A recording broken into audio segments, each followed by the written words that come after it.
A partir de agora, a Rádio Imperial passa a apresentar Nós Servimos, um programa com a produção e direção do Lions Clube Quitandinha. A apresentação, Doutor Paulo Magno.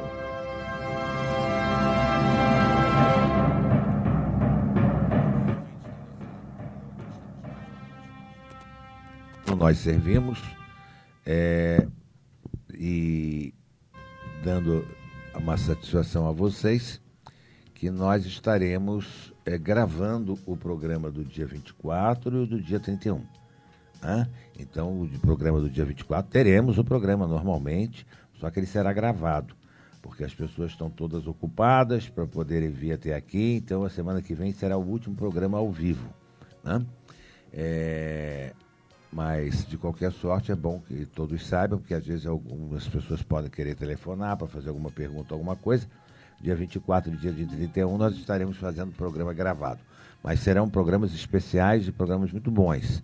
Não deixem de ouvir o programa do dia 24, onde nós estaremos entrevistando o professor Luiz Fernando Hansen Gonçalves, uma pessoa altamente capacitada, um geomorfologista, de primeira linha, que ele vai falar sobre a nossa cidade.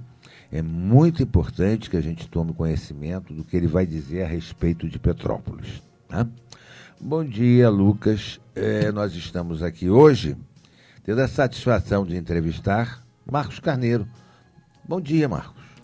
Bom dia, doutor Paulo. Eu gostaria, Marcos, que você se apresentasse, porque os nossos ouvintes gostariam de saber a sua formação. Bom, estranhamente, né? A minha formação básica é ciências contábeis. Eu sou contador, pós-graduado em finanças e trabalhei até 2000 nessa área. Inclusive, fui gerente financeiro de multinacional. Só que aquilo me trazia uma insatisfação muito grande e por conta dessas coisas da vida que a gente não sabe explicar, eu fui indicado pelo Ministério Público para acompanhar o maior TAC financeiro ambiental do Brasil, que foi da Petrobras, com derramamento de óleo da Baía de Guanabara. Eles precisavam de um especialista em finanças para verificar se os investimentos aos quais a Petrobras se obrigou a fazer realmente tinham a ver com a questão ambiental. E quando eu cheguei lá e comecei a olhar o negócio, eu falei, se eu não entender de meio ambiente, fica ruim, né? O cara vai me dizer, não, eu comprei essa peça, esse material que é para uma questão ambiental, e ia ficar meio que dependendo sempre dos engenheiros químicos, que éramos em 4, só eu era financeiro. Aí eu fui para a FGV, fiz o MBA em gestão ambiental e nunca mais trabalhei com finanças. Olha só, hein? Fiquei 16 anos na Petrobras trabalhando só com questão ambiental. Acompanhei os 2 maiores TACs do Rio de Janeiro, que foi da Reduc e da CSN, e agora estamos para novamente acompanhar o da CSN, que esse é de 1 bilhão e 800 milhões de reais. Estamos aí dependendo só do despacho do juiz. E essa minha formação contábil é que tem ajudado, porque eu sou um dos únicos aqui no Rio de Janeiro que tem formação em perícia contábil e formação ambiental. Que legal. Você já disse praticamente qual foi a sua atividade profissional nesse período. Você, então, deve ter... Vamos falar também um pouquinho sobre isso rapidamente, sobre o desastre de Mariana. Você deve ter uma opinião bem formada, né? Sim, tenho, sim. Nós vamos falar sobre isso daqui a pouco ali na frente. Marcos, quais são as ameaças que o nosso planeta está sofrendo atualmente quanto ao aspecto da sustentabilidade? Bom, quem costuma ouvir o Minuto de Sustentabilidade já ouviu eu falar sobre isso. Foi muito propícia a sua pergunta, porque eu acho que o seu programa atinge um outro público, né? E é importante dizer isso. A maior ameaça à sustentabilidade do planeta somos nós, é a população. O mundo está com 7 bilhões de habitantes e, segundo os especialistas, ele se exaure com 9 bilhões, cuja expectativa é a gente chegar entre 2040 e 2050 com 9 bilhões. Com 9 bilhões de habitantes, o mundo é insustentável. ele não consegue mais ter recursos naturais, espaço, e é uma questão, uma discussão longa, inclusive no ponto de vista da sustentabilidade, porque as pessoas estão vivendo mais sem qualidade de vida, alimentando a indústria farmacêutica e de cuidadores, etc. e tal, sem nenhuma coisa produtiva nessa vida longa, só que essas pessoas consomem. Então, a população aumenta com um número de velhos improdutivos e que, em tese, eu posso falar isso, eu tenho 66 anos, já não podem produzir para a sociedade, vamos dizer, algo que gere renda, né? A não ser para quem vende remédio, tratamento e tal. Então, a maior ameaça à sustentabilidade é a população, o aumento de população. Essa é a maior ameaça, porque aí você tem que cada vez mais produzir alimentos e material de consumo, parará, e o planeta não tem nada de novo sendo criado aí, né? Não tem mais mina de ferro, as que estão aí, manganês, ouro, está tudo aí, é só tirar. Claro que a reciclagem está ajudando muito. Nós vamos falar sobre esse problema. Isso ajuda bastante, né? Mas na minha visão, a maior ameaça para o planeta é a sustentabilidade em relação à população. A população mesmo. População. A lógica de que o avanço social nos países decorre apenas de seu sucesso econômico começa a ser subvertida? É uma boa pergunta. Claro que o sucesso econômico é fundamental, é importante. Muito da riqueza que esses países conseguiram, do seu desenvolvimento, vem da escassez em algum lugar. Nós temos um sistema fechado, que é o planeta. Então, para alguém ter muito, alguém tem que ter menos. Não tem essa conta, não adianta. Senão não fecha, né? Senão não fecha. Né? Eles conseguiram muitos avanços tecnológicos, né, às custas de, provavelmente, um atraso tecnológico de outros países. Em economia, existe uma teoria chamada teoria das periferias, que a gente estuda em economia básica, que é exatamente, tem um núcleo e outros núcleos, ou seja, quem leu Os Miseráveis, né, lá tem, dentro dos miseráveis, tinha uma hierarquia, né? É mais ou menos isso. Aqueles que têm mais vão explorando uma segunda camada, uma terceira. Isso é normal dentro da própria sociedade, né, de consumo, é assim mesmo. Quem pode mais, manda mais, né? E quem pode menos, obedece. E eles hoje estão enfrentando um problema, porque eles acordaram para a questão da população, né, da sua população. Só que eles estão virando a curva, né? A curva foi ascendente e agora ela começa a ser descendente na população da Alemanha, da França. A França chega a estimular quem tem 2 filhos, agora a China para 2. Pois é. Sendo que para a China para 2 é trágico. Você está falando de 1 bilhão. De pessoas, uma em coisa. Em tese, 500 milhões poderiam gerar 500 milhões. Agora podem gerar 1 bilhão, porque são por 2. Em tese, é uma conta bem simples de falar, por casal. Então, o que está acontecendo com esses países, eu vou falar da Alemanha. Aqui mesmo, né, Marcos? Aqui mesmo, também, né? Porque o Brasil hoje já começa, a nossa pirâmide etária já está começando a se inverter. A população mais velha já é maior do que a população mais jovem. Essa é uma conversa que seria tema para um programa inteiro, né? Que nós já participamos de um debate aqui que falamos rapidamente sobre previdência. Pode espernear quem quiser. O que tem que ser feito, vai ser feito. Está sendo feito em qualquer país do mundo. Tem essa de que com 65 anos você vai para casa e você vive 30 e contribui, você consome 3 vezes o que você contribuiu. É inviável, inviável. Realmente. Ninguém quer pagar essa conta, né? Isso é uma outra discussão. Mas voltando lá ao tema dos países desenvolvidos, o que está acontecendo hoje? Eles estão tendo falta de mão de obra jovem para produzir, estão com velhos à beça para pagar aposentadorias e boas aposentadorias, não é essa miséria que se paga aqui, cada um na sua realidade, e estão começando a importar gente de fora, de países menos que precisa mão de obra para poder gerar. No caso da Alemanha, principalmente árabes, mas isso estão ameaçando a sua identidade. Exatamente. Então o mundo passa por uma transformação a gente não sabe bem o que vai lá para frente, né? Muito bonito. É bonito, mas é perigosa até. Chega a ser perigosa. Exatamente. O Gaddafi tinha dito em 1972 que o Islã ia dominar o mundo sem dar um tiro.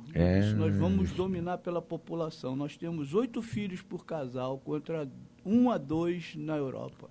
Exato. Então, em pouco tempo, nós seremos mais que eles todos. E está aí. E é verdade isso. Tá aí. Então, fechando, né, eles realmente se desenvolveram, a riqueza trouxe um bem-estar, mas agora existe essa ameaça que é a continuidade, né? Exatamente. O que vem a ser realmente o efeito estufa de que tanto nós falamos, Marcos. Eu vou até beber um pouquinho d'água. É porque a gente fala tanto nesse raio desse efeito estufa, né, que é tão assustador só, assim, ou não é esse bicho de 7 cabeças todo? Eu não quero ser o dono da verdade. Né? Não, ninguém é. Mas eu gostaria, assim, se algum ouvinte duvidar daquilo que eu vou estar falando aqui, procura lá na internet, professor Molion, professor Felício. Tem 2 entrevistas maravilhosas dele, um no Jô Soares e o outro no Roda Viva, entrevista de 1 hora e pouco, só com especialistas, e vocês vão entender o que eu vou dizer. O efeito estufa, ele tem que ser olhado com 2 aspectos. Não se confundir o calor ambiente que a gente está sentindo com o efeito de mudança climática. Tem nada a ver. Né? Nós temos uma estratosfera, nós temos várias camadas de atmosfera envolvendo o mundo, o planeta, e esse sentimento térmico que a gente tem andando na rua, ele é real. Tiramos o verde, botamos concreto, asfalto, acumula calor e você sente isso. Mas basta você decolar num avião a 13 mil pés de altitude, mais ou menos é a altura que eles voam em médias e grandes distâncias, e lá vai dar menos 30 graus, menos 20. Eu nunca ouvi falar que deu menos que isso. Está congelado lá em cima, ou seja, não esquentou o planeta. O CO2, ele representa vou contar nos dedos, porque é muito 0,0000005% de todo o gás que envolve a nossa atmosfera. Ou seja, querer acreditar que aumento nesse percentual vai alterar o clima do planeta é uma conversa, né? Por que do aquecimento, então, que nós estamos sentindo? Não tem aquecimento. A verdade é o seguinte, o planeta tem idades, tem períodos congelantes e períodos quentes. Nós estamos entrando num período de resfriamento e não de aquecimento. As pessoas que falam isso que eu estou dizendo são chamados de céticos pelos cientistas do IPCC. Ora, cético é um negócio de crer, né? Então, eu acho que tem uma questão aí de inquisição tecnológica. Eu nunca vi, e eu desafio a que me mostre, um único encontro de comissões do clima onde os climatologistas, que são os que entendem do assunto, foram chamados para apresentar sua teoria. Eles são proibidos de entrar nesse clube. Por que das geleiras derretendo? Porque elas derretem no polo e congelam no outro. A área que está diminuindo no polo sul está crescendo no polo norte. Eu trouxe aqui até, eu imaginava que podia vir essa provocação, e também pode ir para os ouvintes uma dica, né? É um documentário chamado A Grande Espada, Ameaça, né, do Aquecimento Global, onde isso passou na National Geographic, então é uma pesquisa feita, um documentário muito bom. E eu levantei alguns pontos aqui que são os mais comuns. Por exemplo, aumento das marés, né? O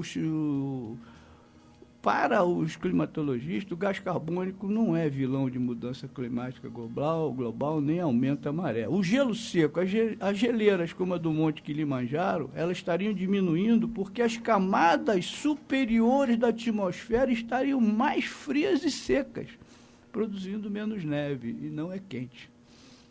Isso que falam são os especialistas.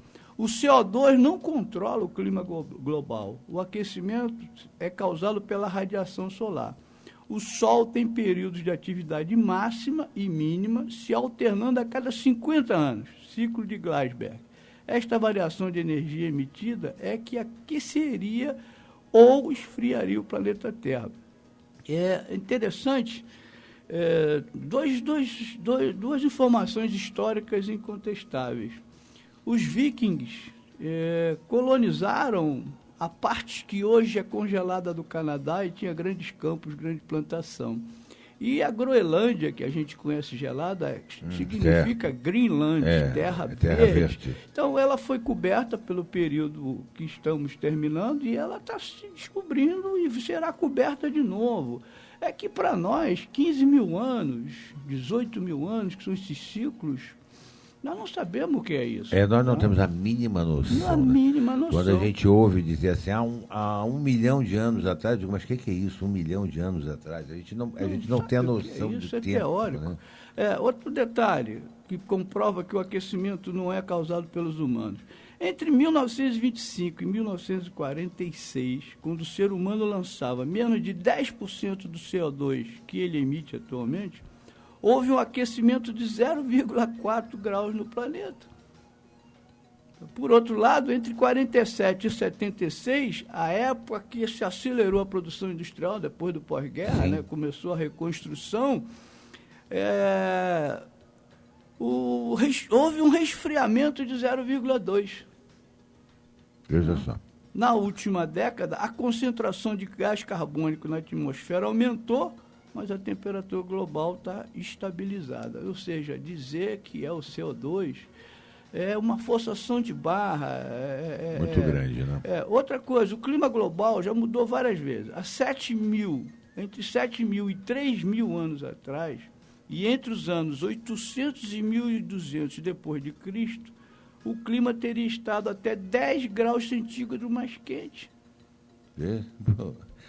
E por aí nós vamos. O CO2 na atmosfera, as pessoas, vou deixar isso bem claro, eu digo, tudo que eu estou dizendo vocês podem checar a informação. O maior emissor de CO2 é o oceano. Os oceanos emitem CO2 direto. Então dizer que CO2 é um problema do nosso carro, tudo bem, emite, mas sim. Ele é nada. Só para um último exemplo. A gente pode se estender aqui, mas acho que não é objetivo aqui, só para dar uma ideia para os ouvintes dessa conversa, e eu não sei se essa pergunta está na frente, mas eu já vou me antecipar, de por que, então, essa história de climática, né, de aquecimento global.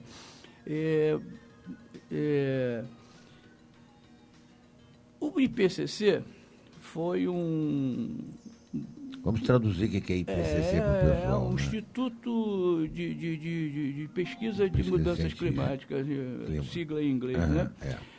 Ele foi criado no final da Guerra Fria. Existiam mais ou menos em torno de 3 mil cientistas que trabalhavam pesquisando o clima por conta de se houvesse conflitos, principalmente americanos e russos, melhores épocas para invadir, porque todo mundo sabe que a Rússia ganhou guerras por causa de clima. Quando acabou a Guerra Fria, esses caras ficaram desocupados.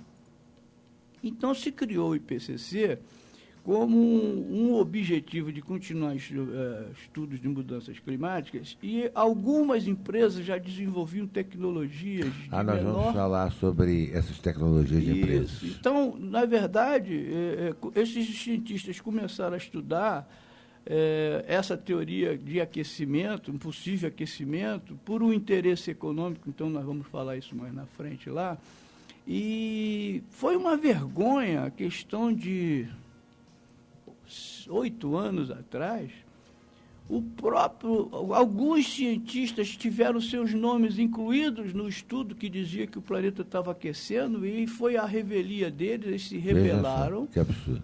Se rebelaram, se retiraram, publicamente disseram que o nome deles não estava autorizado, e o próprio presidente lá, o diretor do IPCC na época, veio a público dizer que ele mudou o algoritmo no computador para provar o aquecimento global em tantos graus. Tanto que hoje não chega a 1.100 cientistas trabalhando no IPCC.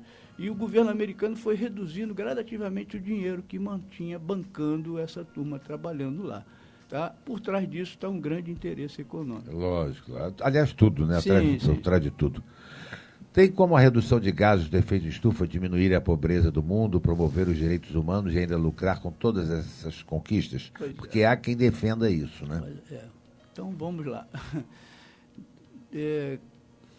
Eu aprendi um ditado, isso eu aprendi na prática quando eu trabalhava com contabilidade, como todo garoto de periferia, comecei como office boy, né, indo nas repartições, entregar papel e tal. E, na época, o falecido Palermo, a quem eu agradeço muito, a ele e o doutor Mário Gomes da Rocha, o pai do Mariozinho Rocha da TV Globo, foi quem me ensinou muita coisa. E o Palermo me disse assim: ô Marcos, eu tinha 15 anos de idade, você vai encontrar gente criando dificuldade para vender a facilidade. E eu vi isso na prática. Então, voltando aqui à pergunta, quando começa a desenvolver uma tecnologia, por exemplo, que a tua fábrica hoje produz um determinado produto com uma emissão de CO2 mais alta do que eu que criei uma tecnologia que reduz essa emissão nos teus filtros e etc e tal. Eu tenho a tecnologia, mas você só vai comprar se for obrigado. Por que eu vou comprar se a minha fábrica está funcionando? Eu não preciso daquilo para produzir. E aí vem a pressão forte, principalmente do G8, são os países que têm as indústrias mais desenvolvidas em tecnologia, forçando a que todas as indústrias se adequem àquela situação, criando um mercado bilionário para o seu produto e fazendo com que os países mais pobres não consigam se desenvolver ou se desenvolvam a custo absurdamente alto, porque eles têm que comprar aquela tecnologia. Então, como fazem os grandes países?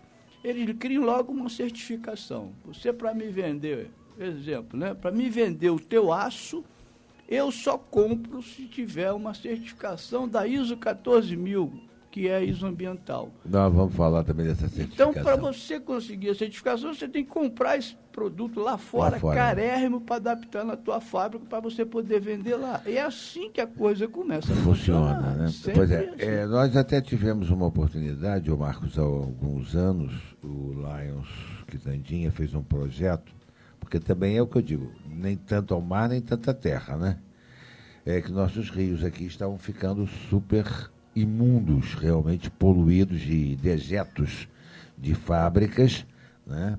E nós fizemos um anteprojeto de lei sugerindo a um vereador, que até na época foi o vereador Gil Magno, que apresentou o anteprojeto, mostrando que as fábricas aqui em Petrópolis teriam que se adequar a determinado também volume de detritos a serem despejados nos nossos rios, porque nossos rios estão ficando absurdamente poluídos, né? Eu acho que a gente tem também uma responsabilidade social nesse sentido, né? Em que a gente também tem que tomar cuidado. Mas também acho que os excessos estão aí, né? Não confundir a poluição com o aquecimento global. O aquecimento global, isso é outra exatamente. Coisa. Essa questão dos rios também não começa aqui, né? É, lógico. O rio Tâmisa, em 1970, era um mangue. Era o nosso Tietê. Quem teve a oportunidade de estar na Inglaterra lá, eu tive em 72, era fétido, preto. Hoje se pesca, né? O resultado, eles desenvolveram a tecnologia do tratamento da água, isso foi bom para a humanidade. Exatamente. E hoje tem salmão no Tâmisa de Novo. Exatamente, você veja só, né? Então, isso é positivo. Exatamente. Sempre que o mundo está na beira do abismo, ele encontra uma solução, porque alguém vê uma oportunidade de negócio. Exatamente. Só viabiliza uma questão ambiental se tiver uma questão econômica atrás disso. Exato. Isso aí. Ô Marcos, o que é sustentabilidade e desde quando esse conceito vem sendo debatido?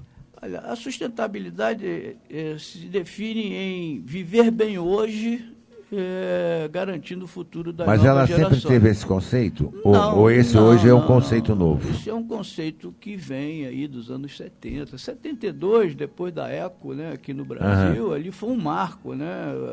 A Agenda 21 ali foi o marco, e ali, a partir dali se começa a pensar em sustentabilidade. Porque hoje existe um novo conceito dessa sustentabilidade. Sim, né? que é você tentar viver hoje o melhor possível, garantindo que as novas gerações também consigam viver, porque senão você vive bem hoje, exaure quem chegar amanhã. Já era. Esse é o Não tem conceito jeito. de sustentabilidade. Na sua opinião, qual seria o resultado de um balanço do desenvolvimento da discussão sobre sustentabilidade nas empresas na primeira década do século XXI? Olha, a grande transformação, ela começa vamos dizer, no início do século XX.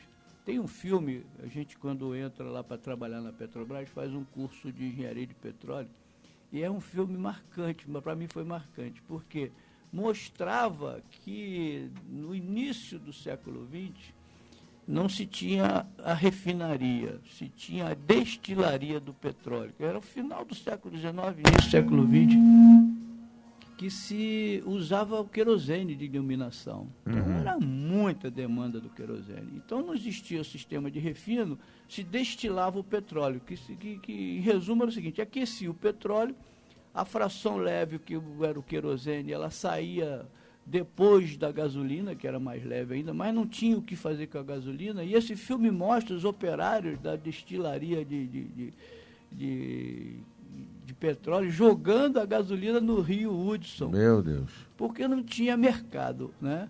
Então, você vê que a tecnologia que vai melhorando todo esse processo. E ao longo do tempo, aí se criou, mais uma vez, o viés econômico. Ford salvou a indústria de petróleo, criando o automóvel. Se montou a primeira refinaria, e as refinarias no Texas estão lá no Texas, no deserto, porque para brasileiro comprar, né? Não, o Rockefeller dizia o seguinte: esse troço vai explodir. Pois é. Porque imagina que o petróleo é aquecido a 900 graus, eles tinham medo, não acreditavam nos técnicos que tinham desenvolvido o sistema de refinaria. E é difícil explodir uma refinaria. Muito. Enfim, aí veio toda a cadeia de petróleo e veio todo o aperfeiçoamento tecnológico, e à medida que cada aperfeiçoamento surge, a competitividade faz com que se invista em pesquisa para ficar mais barato, para ter um diferencial. Um dos meus trabalhos do MBA de gestão ambiental era fazer um estudo real, eu fiz no Rio de Janeiro com a minha equipe, que era a disposição a pagar a mais por água ambiental. Então nós parávamos as pessoas no carro na lagoa e perguntávamos assim: até quanto você está disposto a pagar alguma coisa para ter uma gasolina que polua menos? Sim ou não? E até quanto você estaria disposto a pagar um sobrepreço por essa gasolina? E no nosso trabalho, a média que eles estavam dispostos era pagar 5% mais caro por uma gasolina que poluísse menos. Então, essa questão do desenvolvimento tecnológico, né? Hoje você tem gasolina sem chumbo. O diesel tinha 5.000 partículas por milhão de enxofre, hoje tem 10.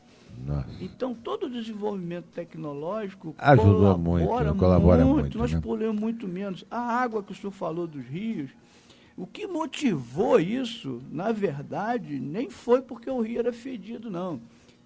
Estava ficando muito caro tratar essa água cada vez mais poluída. Exato. Então, vamos desenvolver uma tecnologia que barateie isso. Aí se descobriu que se você diminui a fonte, né, bota uma água menos poluída, eu trato menos, gasto menos, a água fica mais em conta e melhora o meio ambiente. Certo.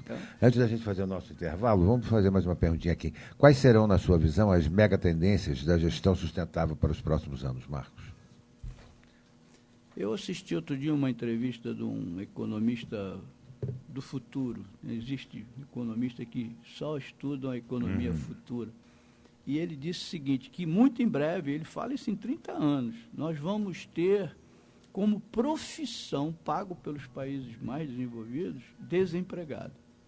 Então, para você não ir para o mercado de trabalho, você vai ganhar um salário para não ir para o mercado de trabalho, porque ele não absorve. Nós já temos indústria automobilística com 90% de automação, não tem ninguém trabalhando. E isso é uma tendência, cada vez mais máquinas vão substituindo. Tem que ter alguém para construir máquina. Sim, tem, mas é uma quantidade cada vez menor. Cada vez menor. Então, a tendência é automação, né, economia de matéria-prima, cada vez mais eficiência na produção. Isso começa lá evitando com a qualidade. O conceito de qualidade total. Como é que se fazia antigamente? Fazia o produto todo e depois um cara ficava ligando ele pronto no final. Aí ele não funcionava, jogava fora. Agora, a qualidade é em cada passo da produção. Houve mais, se diminuiu o desperdício. Então, nós só não estamos evoluindo bem, doutor Paulo, no controle da população. Nós estamos com 7 bi. É complicado alimentar 7 bi. A gente não consegue alimentar 7 bi. O planeta está ficando pesado, as bocas estão sendo muito grandes. Né? Entendeu? E isso é desafio tecnológico e cria oportunidade de negócio também. Eu vou falar aqui rapidamente. Em 1950, nós plantávamos em área o dobro do que nós plantamos hoje para alimentar cerca de 2,5 bilhões de pessoas. Hoje nós usamos a metade da área para alimentar 7 bi. E em 2050 nós vamos usar 1/4 daquela área para alimentar 9 bi. Isso é tecnologia. Não vem com essa história de dizer orgânico. Isso muito bonito para agregar valor ao agricultor. Quem quer comprar orgânico, compra. Um pé de alface custa R$5. O alface que alimenta a população é esse de R$1 mesmo. Esse só é possível usando técnicas de mudança genética, de solo. Não tem outro jeito. É a tecnologia. Vamos fazer um intervalozinho aí no instantinho? Estamos em cima do nosso horário. Estamos apresentando Nós Servimos, um programa do Lions Clube Quitandinha e a apresentação de Dr. Paulo Magno. Estamos aqui de volta com o nosso programa Nós Servimos. Estamos entrevistando hoje Marcos Carneiro, uma pessoa altamente capacitada para falar sobre sustentabilidade. Ô Marcos, quando a humanidade se deu conta, ou melhor, quando foi que foi popularizado o conceito de desenvolvimento sustentável?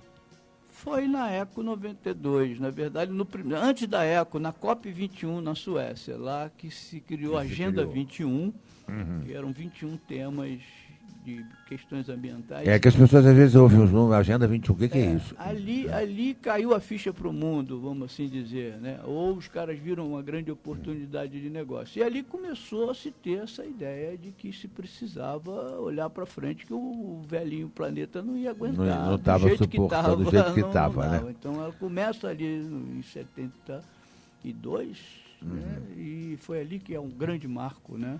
Se criou, inclusive, o termo Gaia para o planeta, né? Ambientalmente se fala no Gaia. O Gaia é o nome que foi dado lá na época para o nosso sistema planetário aqui, nosso planeta.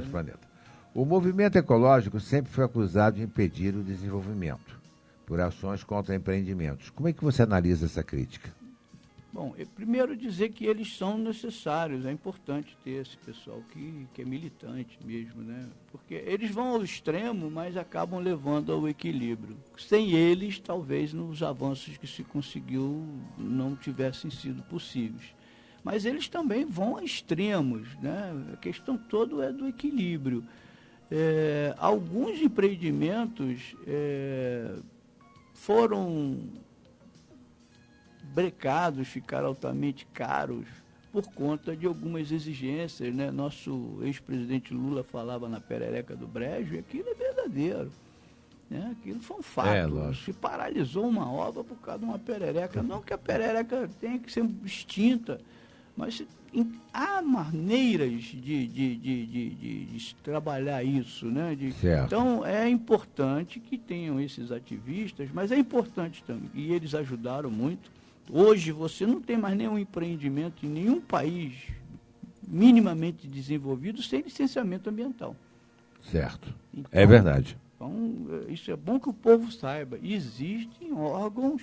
É porque tudo impacta, né? Sim, que vão estudar os impactos. E aqui no Brasil, tem um moço que eu gosto muito dele, apesar do sobrenome dele, que ninguém gosta, mas ele, vamos dizer, é dito até a ovelha negra da família, que é o Zequiel Sarney, que foi nosso ministro do Meio Ambiente lá no governo do Collor, começou lá, passou pelo governo Fernando Henrique.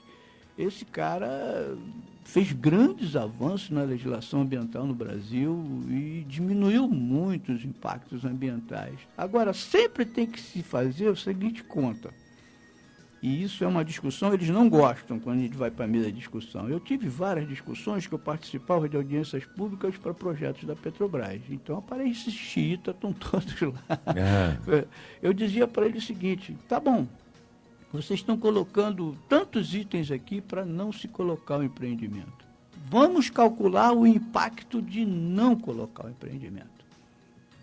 Quanto de não geração de emprego, renda, desenvolvimento nessa área...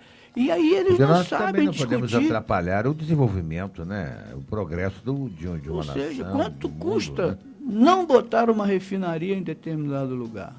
Para aquele povo que está precisando de geração de emprego, renda, participação no ICMS, do IPI, tudo que gera naquela região. Exato. E vamos ver os dois pesar impactos. Na balança, né? No impacto ambiental, muito você pode reverter. Primeiro, colocando um empreendimento que é licenciado ambientalmente, ou seja, causa o menor impacto, tudo causa impacto. É lógico. Nós, ao sermos enterrados, causamos impacto. Se formos cremados, também vamos emitir CO2, então não vem com essa história que tudo aqui causa impacto, né?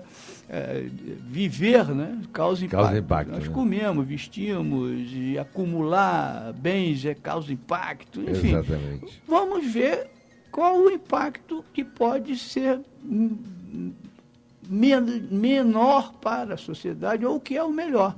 Que eu posso, por exemplo, impactar uma área próxima de uma refinaria, mas posso me comprometer a recuperar uma área próxima que está degradada, às vezes, pela exploração agrícola sem manejo. Nós conversamos aqui com um biólogo, com o Glauco Zeferino, algumas 2 semanas atrás, aí, e ele falava justamente sobre esse problema das compensações ambientais. Qual a ação para proteger o meio ambiente deve ser tomada no dia a dia, Marcos? São muitas.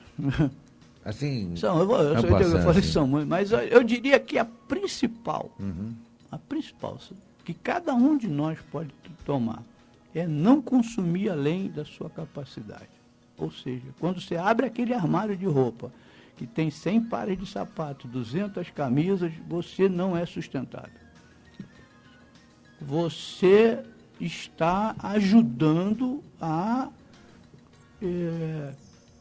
ou melhor, você está prejudicando a sustentabilidade, porque se você tem 10, alguém não tem nenhum.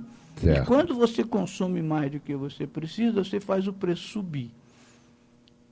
Tá? Perfeito. Porque você cria escassez para alguém. Então, primeiro passo, não troque a sua TV, seu celular, sua geladeira, se não for por uma questão de defeito ou obsolescência.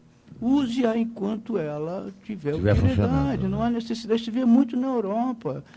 Eu fiquei 30 dias na casa de um amigo na Itália. Os móveis da mãe dele tinham sido do avô dele. É como carro, tudo isso que as pessoas aqui no Brasil acham que automóvel é sinal de status. Isso. Gosto de trocar de carro todo ano. O carro está novo, mas vou trocar. Exato. E quando você troca desnecessariamente, você gera resíduo. Exato. Que tem que ser tratado, ou vai para o lixão. Então, eu diria assim, respondendo a sua pergunta, comece por não consumir além da sua capacidade de consumo, não estoque. Certo. A água potável está realmente acabando, Marcos? Bom, o senhor perguntou água potável, né? realmente, ela acabando não está, porque a água que existe no planeta sempre existiu. Isso é um sistema fechado, né?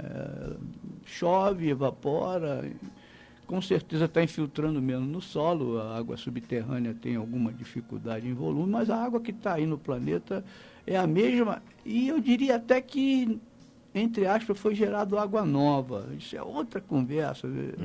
Por que chove Talvez tanto? a população é que tenha aumentado mais e o consumo... Não, o que tá reduzindo, deixa eu só terminar aquela minha fala anterior, que acontece. Quando nós tiramos petróleo do subsolo, esse petróleo tem em torno de 20% a 25% de água. Essa água estava estocada lá embaixo. Nós trazemos ela para cá, processamos o petróleo, ela vira vapor e vai para a atmosfera. A gasolina, quando queima, também queima um pouco de água. Então, essa água nova está sendo implementada dentro de um sistema fechado, porque essa água estava confinada. Então, por isso, é uma das razões, existe até um livro escrito por um colega da Petrobras que fala sobre isso, existe o grande volume, aumentou o volume de precipitação, de chuva, nas grandes cidades onde tem concentração de automóvel. Pode verificar, ele tem até um estudo no livro dele, espetacular, sobre isso. Então, a água que tem aqui sempre teve, sendo que teve uma que estava confinada, que foi adicionada. E o que nós não temos, e isso é que é o problema, é a água limpa. Certo. Tá? A água potável foi ficando suja, ficou ficando caro tratar essa água para beber. Então, água não falta. Falta água com qualidade. Qualidade, né? A Alemanha, por exemplo, acho que foi o primeiro país, e tem cidade na Alemanha, que a água do esgoto volta para a torneira. Ela fica limpinha. Limpinha. A água não... Ela está ficando carregada de poluentes. Lá a gente pode realmente acreditar nisso. Aqui eu teria minhas dúvidas. Né? Em que a economia da energia elétrica pode favorecer, Marcos? Muito. Tudo é energia, né? Nós funcionamos a energia. Nosso combustível é o alimento. Então, nós consumimos alimento. Nós somos uma fábrica. Certo. Consumimos alimento, geramos resíduo, esgoto, do que nós para manter a energia do corpo vivo. Então, tudo que você tem no planeta consome energia de uma forma ou de outra. Então, a grande evolução foi os eletrônicos, que têm um baixo consumo de energia, aqueles aparelhos a válvula, o senhor lembra bem, né, de dar uma pancadinha em cima do rádio para o rádio funcionar. Quem não deu uma pancadinha em cima do rádio? Lá em casa a gente chamava de rabo quente. Exatamente. Então, esse foi o grande passo. A energia solar, né, desenvolvimento das baterias de acumulação e das células de captação de energia solar, um grande avanço. Então, nós temos energia mais do que suficiente para o planeta funcionar com a própria energia solar, porque tudo é energia. E principalmente aqui no nosso país, né? Sim, somos abençoados. A Alemanha, onde já tem mais utilização, a Alemanha em 72 montou um projeto. Isso aqui é muito bacana, que a gente devia aprender aqui. Em 72, na crise do petróleo, a Alemanha ficou, como o mundo inteiro, na mão da OPEP. E se reuniram lá na Alemanha. O governo alemão reuniu-se com ministros e políticos e técnicos e disse o seguinte: nós nunca mais vamos depender da energia desses caras. E fizeram um planejamento de 50 anos para se livrar da energia petrolífera ou calorífica. Certo. E já anunciou agora que a 2030 não roda mais um carro na Alemanha movido a gasolina. E é o país que tem... Isso vai ser um problema sério. Sim, vai obrigar o mundo, aquela história que nós falamos. O mundo inteiro vai ter que se adaptar a produzir carro. Se quiser vender carro para a Alemanha, em 2020 já não pode ter produzido na Alemanha. Só pode produzir carro que vai consumir energia elétrica, hidrogênio, lá o que for. E em 2030 não vai poder rodar. Então tem que trocar a frota toda. Então, para vender para a Alemanha, a partir de 2020, só carro que não usa petróleo. Então a energia é fundamental e grandes avanços. Quando os países todos chegarem a essa conclusão, o que os árabes vão fazer, né? Não, aí nós temos... tem um outro problema mais sério que os árabes, né? Se fosse só os árabes, é tranquilo. O problema é o seguinte: o que se vai fazer com o petróleo. Petróleo. Não existe nada no mundo, nenhuma matéria-prima que seja tão barata quanto o petróleo. É porque até tecidos são feitos. Tudo, né? exatamente. Tudo leva, né? Porque a grande discussão é o seguinte: o que vai substituir na petroquímica o petróleo? Não tem substituto. Então, voltando àquele exemplo que eu dei lá do início do século XX, final do século XIX, o petróleo, quem sabe, vai ser processado quase que para tirar o petroquímico, que é no topo da cadeia de refino. Sai o petroquímico, que faz borracha, tecidos, tudo está aqui, plástico, certo. remédio, Tudo. fertilizante, a pessoa não tem ideia de o que sai do petróleo. Mas vai sobrar gasolina, diesel, e o que faz com isso?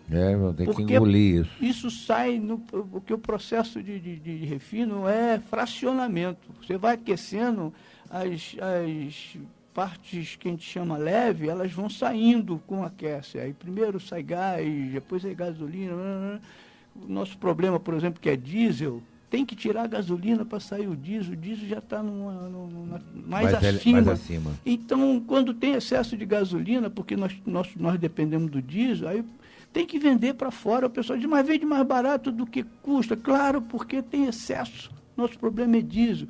Então, todo esse material, esse produto de refino, eu não sei o que vai fazer, porque a petroquímica ainda não tem substituto. Tem o gás aí natural, que está conseguindo tirar alguma coisa, mas nós temos esse grande desafio. E o desemprego que vai criar no mundo por conta dessa substituição. Então, a Alemanha já está começou agora um projeto do governo subsidiando a adequação da mão de obra mecânica ao novo carro.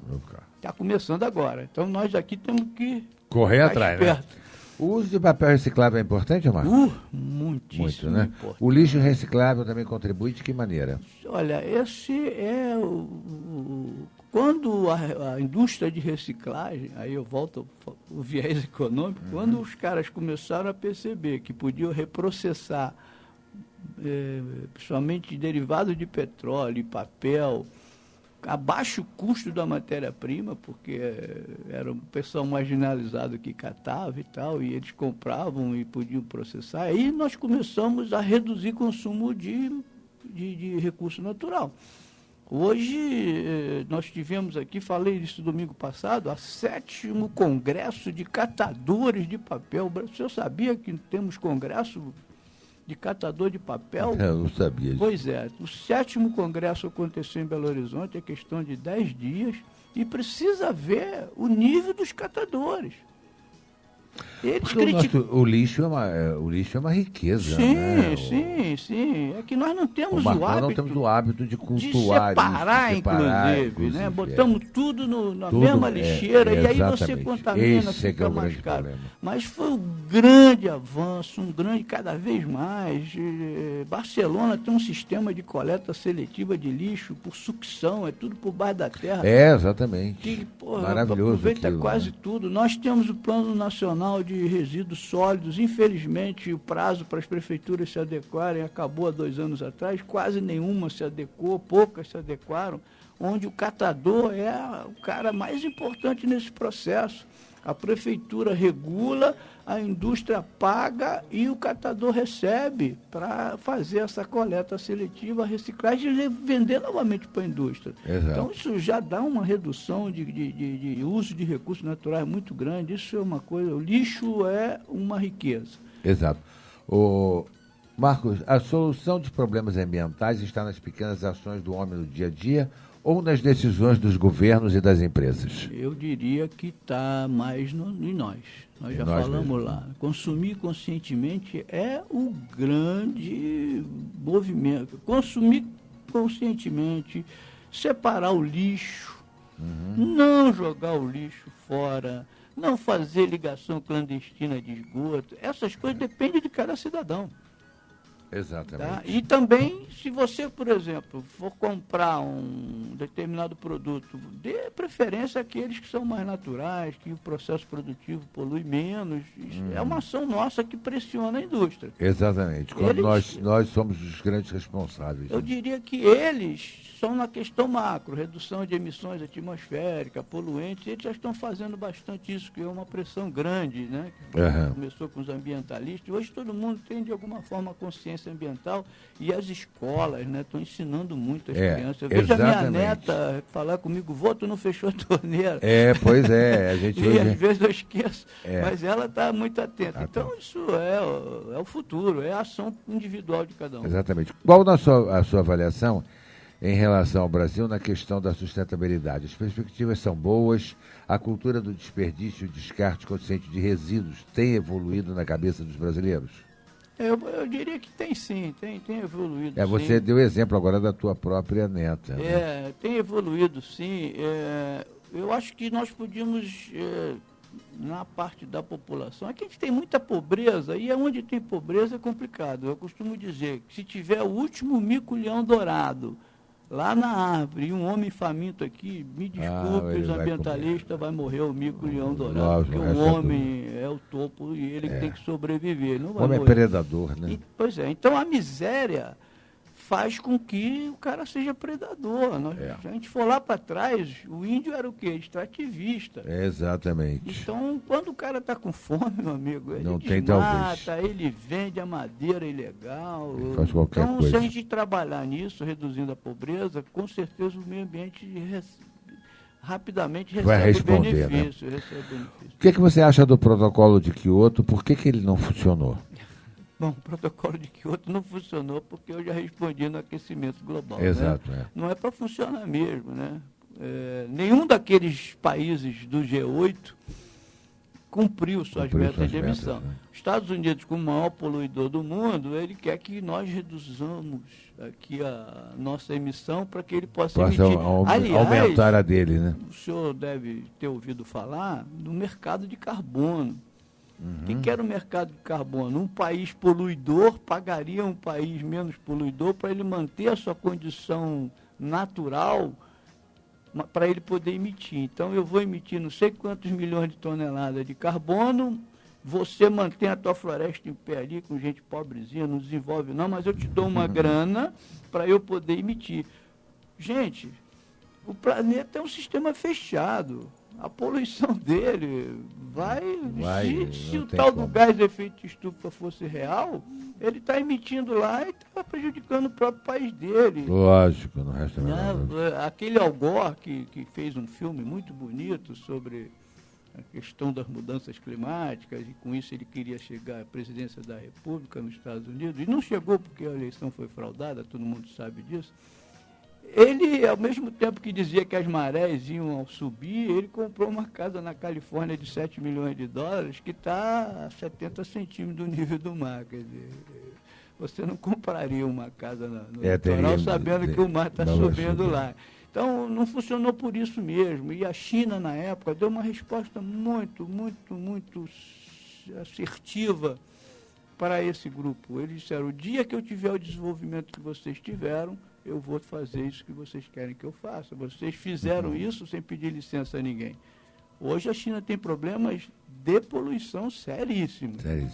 E está começando a trabalhar para reduzir. Vão reduzir rapidinho. O pessoal lá está andando de máscara, né? Pois é, mas aí é poluição. Fica mais local.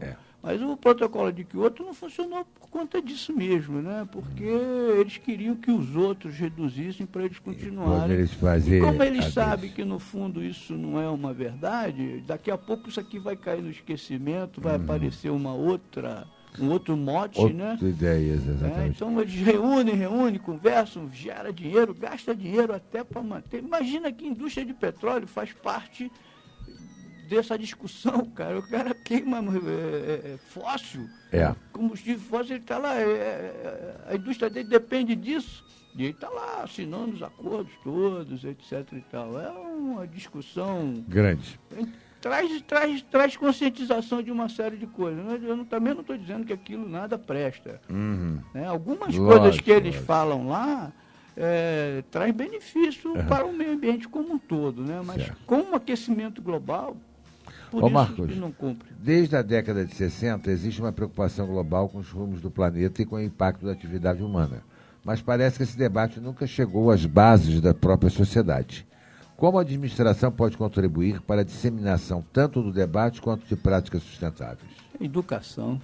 Educação Começa é fundamental, na escola, né? criar na nova geração essa consciência de consumo sustentável, consciente, não querer consumir ao ritmo que a América consome. Não cabem 2 níveis de consumo da América no mundo. Se um segundo país consumir no mesmo nível que os americanos consomem, o planeta não tem matéria-prima para produzir.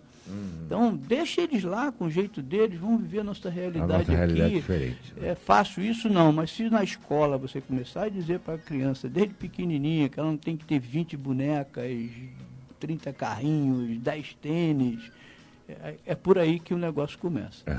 As empresas têm adotado um discurso sustentável que vai além do marketing, incorporando a cultura em suas rotinas produtivas. Tem mesmo ou isso é discurso para inglês ver? Naquilo que não prejudica o seu produto final, tem feito, sim, tem feito. Até por conta do que eu falei aqui do licenciamento ambiental, que as obriga a cumprir uma série de exigências, né? Então, tem coisas muito sérias sendo feitas, inclusive na indústria de petróleo, onde eu trabalhei muito tempo, e talvez seja uma das maiores empresas do mundo, a Petrobras. Da questão ambiental evoluiu para a responsabilidade social, e nós fizemos um trabalho maravilhoso nisso aí. Que é o seguinte: qual é o impacto daquele empreendimento naquela sociedade, a curto, médio e longo prazo? Então você trata da questão ambiental e trata da questão humana. Certo. Como isso afeta a pessoa, a cidade, etc. Então as empresas têm coisas seríssimas sendo discutidas nisso, sim. São diretorias, SMS, que é Saúde, Meio Ambiente e Segurança, em toda média e grande empresa é um departamento obrigatório nas empresas. Né? A Rio Mais 20 deveria ter trazido a agenda de sustentabilidade para o cotidiano das micro e pequenas empresas. Isso aconteceu? É difícil você trazer isso para micro e pequena empresa. Isso vai depender do microempresário. Ele ali está mais como cidadão, né? Porque normalmente ele não tem, até pelo porte do seu negócio, ele contribui muito pouco para a poluição, para essas coisas. Mas se o dono, né, o microempresário está consciente, com certeza ele pode aplicar conceito de sustentabilidade numa microempresa assim. Por exemplo, imprimir frente e verso no papel, mandar selecionar o papel, não jogar no lixo comum, botar para reciclagem. Tem coisa, todo mundo pode fazer. Assim. Nós ainda teríamos várias outras perguntas, Marcos, para fazer, mas nosso tempo está esgotado, já passou, a gente nem viu. Eu só queria terminar com uma pergunta. Eu ainda queria falar sobre a sustentabilidade, se ela sai do plano teórico, vai para o prático, né? Como é que a gente consegue enxergar o projeto social de educação profissional desenvolvido nas empresas. Isso tudo eram assuntos importantes, né? O Brasil hoje vive um momento muito paradoxal, né? Possuindo, de um lado, consumidores que exigem mais que as empresas ações sustentáveis, mas que não são, na maioria, sustentáveis no dia a dia. As empresas também cada vez estão levantando a bandeira da sustentabilidade, mas também não implementam uma cultura de fato sustentável. Se você concorda com isso, por que isso acontece? Quer dizer, a gente teria vários papos ainda. O papel dessa conscientização é na educação. É na educação, o Estado tem né? muito para fazer se ele capacitar professores, já botar desde o aluno pequenininho lá o pensamento de que ele tem que atuar de maneira sustentável. Né? Isso é importante. Né? Tem uma escola da corrente Waldorf que tem isso no sangue. Né? É uma escola com pouca gente ainda e tal, mas só tá para a no gente sangue. fechar, Marcos, eu ainda queria falar sobre as certificações internacionais Isso, e tem tal. muita coisa. Coisa para falar, é um assunto muito amplo, né? Nosso tempo correu rapidamente. Eu queria só a última perguntinha rapidamente. O quanto devemos ser sustentáveis? 100% tudo, né? Nós, enquanto consumidores, você diz assim, mas sou eu só, não, são 7 bilhões. 7 bilhões atuando sustentavelmente, o impacto no planeta é sensacional. Né? Sensacional. Então, não cabe a nós, cada um de nós mesmo, se a conscientização ficar em cada indivíduo, tá? O mundo é sustentável. Certo. É sustentável. Consciência é tudo. Como eu falei, consciente é o grande passo. Exatamente. E cuidar do teu lixo para reaproveitar é o outro grande possível, passo, né? Marcos, eu queria agradecer a sua disponibilidade de ter vindo até aqui num sábado para que a gente pudesse bater um papo sobre sustentabilidade, que é um assunto que às vezes as pessoas têm assim, coisa chata, não sei o quê, mas que nós temos que ter a responsabilidade também de algo que você falou, cada um fazendo a sua parte, a gente torna o nosso planeta um pouco mais sustentável.